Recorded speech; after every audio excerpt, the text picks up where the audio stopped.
Railroading, when a dungeon master takes away the agency of their players, forcing them to make certain decisions or take actions that the DM chooses, no matter what the party actually wants to do. No word strikes more fear into the hearts of players and DMs alike, an expression of just about the worst this game has to offer. If you read about D&D online, you might assume this lack of freedom runs rampant in the TTRPG community. And as a DM, you must live in constant fear of committing this greatest of atrocities. And don't get me wrong, railroading is bad. But sometimes, and by sometimes I mean a lot of the time, people throw around accusations of railroading without entirely knowing what it means. Or at least they'll apply it to situations where it isn't really happening. But don't worry, I've created a simple, easy to use questionnaire to help you determine if you are, in fact, getting railroaded. And this will never be an issue on the internet again, right? Right. Here's the list. First question, do you play TTRPGs? If you said no, congratulations, I can confidently say you're not being railroaded. You've exercised your agency as a player by choosing not to play at all, and no one can take that away from you. But I'm guessing most of you will say yes, so let's move on. Question 2. Are you given opportunities to change the direction of the story through your choices and actions? If you said yes, you're probably not being railroaded. The fact your DM is able to cede control of the narrative to the party and let you change up how things play out is a pretty good sign they aren't railroading you. Getting to influence the game and make decisions both big and small about your character is what having player agency is all about. So if your game master does have a story path in mind, with encounters and villains that they've thought up before the campaign, does that mean they're railroading you? No, at least not for sure. If that were the case, Wizards of the Coast would be the biggest advocates for railroading out there, because basically every module they publish would fall under that umbrella.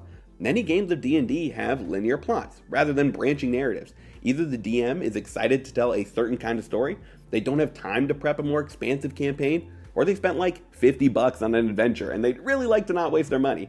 As long as they're upfront about it and the party has bought into that story, that's totally fine. And even in a campaign that has you following a single direction, you can still get lots of agency as a player. So let's continue down the list. 3. Does your DM present you with open-ended challenges? In other words, are you given the freedom to tackle combat, puzzle, and role-playing opportunities how you'd like? If you said yes, congratulations, you're more than likely not being railroaded. You can run 5 parties through the same adventure and end up with 5 very different stories, all because a great DM will let you decide how to tackle the roadblocks they place in your way, not tell you how to solve everything.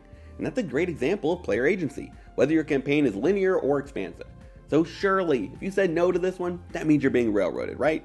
Well, no, not exactly. Not everyone plays D&D to grapple with complicated moral decisions and figure out deep, complex situations. Lots of people enjoy a more casual style of play, where they slay monsters, solve very simple puzzles, and dungeon crawl to their heart's content. So yeah, maybe their DM is keeping them on the rails, but they might prefer it like that. And there's still a way for that DM to give them agency. Question 4. Do you have control over your character's actions and decisions? If you answered yes, then against all odds, you might not be getting railroaded. Even if the story is on the rails, how you respond to it is still your call. And for some folks, that matters more to them than getting to have a hand in the narrative or how open-ended the roadblocks they face are. It's almost like a video game where choices are prevalent. They might just be surface level, but by choosing what your character does and says, it still feels like your story. And as long as the DM isn't trying to dictate how your PC feels or what they do, that's all some people need. But if you said no, and even if you said yes to most of these, there's one more very important entry on this survey. Final question. Are you having fun? If your answer is yes, then honestly, none of this matters. Maybe some of these things will start becoming problems down the line if you get bored or realize you like games with more player freedom. But as long as you, your party members, and the DM are having a great time, you're all doing things right. In the end, that's what matters. But if you're not having fun and said no to some of these other questions, then yeah, you're being railroaded. No agency in the story, no ability to make choices, and you're not even having a good time. Time to talk to your DM and let them know some changes might be in order.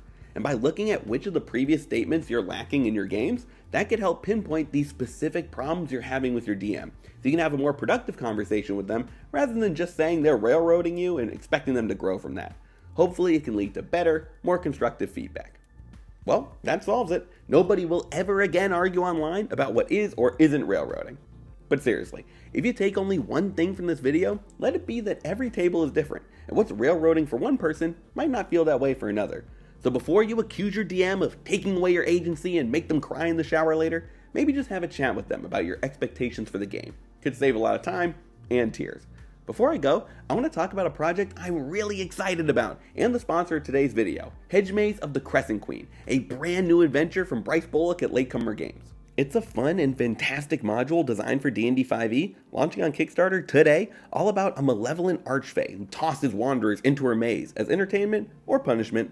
The longer they stay, the more they forget. A curse known as the Lostness slowly drains the memories of anyone trapped inside. Your players will need to find a way out before the maze's dangerous denizens get the better of them, or they forget why they ever wanted to leave in the first place.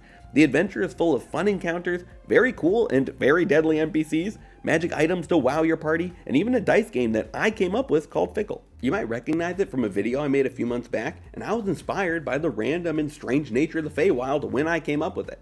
Bryce was kind enough to toss it into his module, so when I say I'm excited about this, I have a little stake in it too. The entire adventure is designed to accommodate different playstyles. You can run its challenges in smaller, more linear chunks, or just let your party wander around the maze and see what they find. The more funding they get on Kickstarter, the more Latecomer Games can add to it. Their stretch goals include things like music, subclasses, feats, and even more. You can even watch me play through part of the adventure. I was a player in a one-shot run by Bryce with some other very cool D&D creators, DianaOfTheRose, Thomas Fitch, and Amanda of Misfit Adventurers. I played as a bard named Quill, who's famous for a song he wrote many years ago, but now he hates his one-hit wonder since it's all anyone wants to hear him play. Quill, can you dispel magics? No. All right, just dive right in. It was a ton of fun and a great showcase for what you can expect in the final adventure. Definitely check out all my fellow players' channels if you haven't before. They're awesome, and I'll link them in the description. And check out Hedge Maze of the Crescent Queen. The Kickstarter is out right now, and truly every bit helps. Not only are you supporting passionate, hard-working creators, but you're directly supporting me and my little dice game.